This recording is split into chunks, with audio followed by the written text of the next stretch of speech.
In light of the first two confirmed cases of the coronavirus in St. Kitts and Nevis, members of the COVID-19 task force visited the studios of ZIZ Radio on Thursday for the program Policing with You to discuss the topic of communication and cooperation to combat COVID-19. Host Sergeant Trevon Richards was joined by Director of Community Health Services, Dr. Keisha Liddy, Information Resource Coordinator on the COVID-19 Task Force, Rondon Carr, National Disaster Coordinator at NEMA, Abdias Samuel, and Dr. Al Pierre from the St. Kitts and Nevis Medical and Dental Association. Dr. Pierre spoke about how quickly the virus has changed and outlined some of the new features of the virus. We're getting news that it seems almost every hour, every day, every week, things are changing about this disease.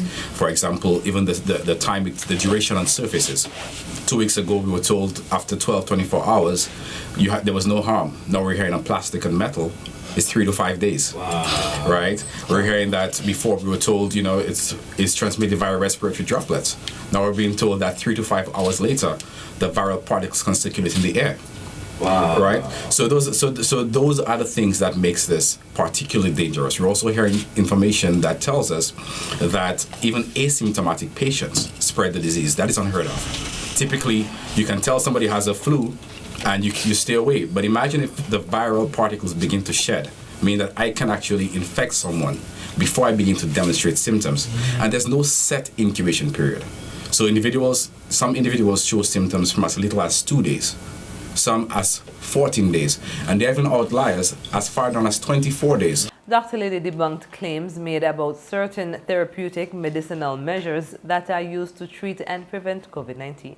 I think I would like to start with one area that I know is an area of great uncertainty, and that would be towards therapeutic or medicinal measures that are out there to treat or prevent coronavirus. I know persons have been privy to a lot of different information based on what is good for coronavirus, whether it is a bush, whether it is a certain home remedy.